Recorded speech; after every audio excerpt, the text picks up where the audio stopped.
Страшно даже подумать, сколько наших соотечественников гибнет за рубежом. Досмотрите это видео до конца, и вы узнаете то, что вас шокирует. Подписывайтесь на наши обновления и точно будете в курсе всего самого актуального. В Санкт-Петербурге в результате дорожно-транспортного происшествия 28 августа погибли 4 молодых таджикистанцев. Посольство Таджикистана в России сообщило об этом на своей официальной странице в Facebook и выразило соболезнования родственникам погибших. Однако их имена посольство не приводит. В заявлении посольства говорится, что Генеральное консульство Таджикистана в Санкт-Петербурге готово оказать необходимую помощь родственникам погибших для перевозки тел на родину. Данное происшествие находится на контроле посольства и Генконсульства Таджикистана в Санкт-Петербурге, отмечается в заявлении посольства, однако детали ДТП не приводятся. Между тем, как сообщают СМИ, 28 августа примерно в 20:11 водитель автомобиля Chevrolet Lanos, двигаясь по территории рынка Софийская овощебаза города Санкт-Петербург,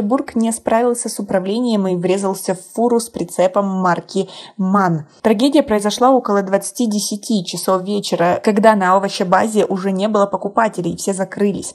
Водитель автомобиля Chevrolet, в салоне которого сидели еще 4 человека, решил погонять в полупустой территории базы, однако не справился с управлением и машину занесло прямиком в припаркованную фуру. 3 человека погибли на месте, 2 госпитализированы в тяжелом состоянии. Как вы относитесь к такой легкомысленности? Свои ответы напишите нам, пожалуйста, в комментарии. И то, как на это отреагировало наше консульство. А в результате дорожно-транспортного происшествия в городе Сызрань Самарской области России 3 молодых таджикистанцев погибли, еще 2 пострадали, сообщило посольство Таджикистана в России на своей странице в Facebook. Дипломатическое представительство отмечает, что Генконсульство Таджикистана в Уфе выразило готовность оказать необходимую помощь родственникам погибших и пострадавших. Это дело находится на контроле у посольства и Генерального консульства Таджикистана в городе Уфе, отметили в посольстве.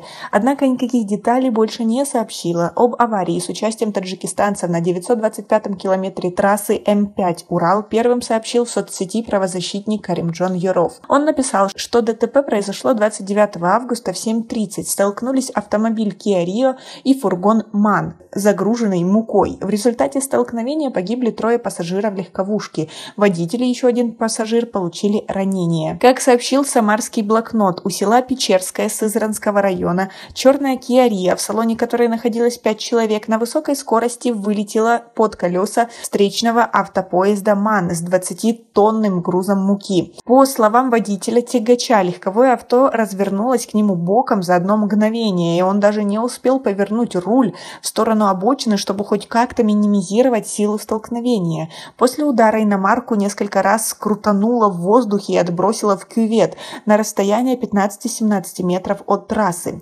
Подоспевшим спасателям удалось быстро разрезать правый бок машины и вытащить на траву всех 5. Смерть 3, согласно предварительному заключению врачей, наступила мгновенно. Установив и опросив очевидцев, автоинспекторы выдвинули 2 основные версии происшествия. Либо водитель уснул, либо потерял управление из-за технической неисправности автомобиля.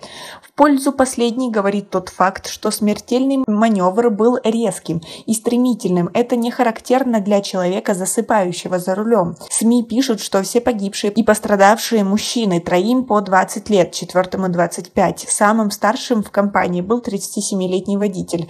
По предварительным данным, это закадычные друзья из Московской области, которые держали путь из Долгопрудного на отдых в Уральские горы. 1000 километров по автодороге Урал они преодолели без приключений, а выехав за пределы Самарской области, туристам предстояло проехать еще примерно столько же. Каримджон Яров опубликовал имена 4 человек, погибших и пострадавших в результате этой аварии. В посольстве их имена не сообщили. Ачелдиев Халбой Файзулоевич, 2002 года рождения, Насири, Хусравский район. Шукуров Садурин Юрибекович, 1977 года рождения, Шахристанский район. Зайодалиев Абосджан Максудович, 2002 года рождения, Насири, Хусравский район. Сангаков Садурдин Наджмудинович, 2002 года рождения, Рашский район. Как вы относитесь к таким ситуациям? И как вы думаете, достаточно ли оперативно и в полной мере реагирует наше консульство? И действительно ли оно помогает? Свои ответы напишите нам, пожалуйста, в комментарии. У нас пока на этом все. Оцените наше видео подпиской и лайком. До скорой встречи.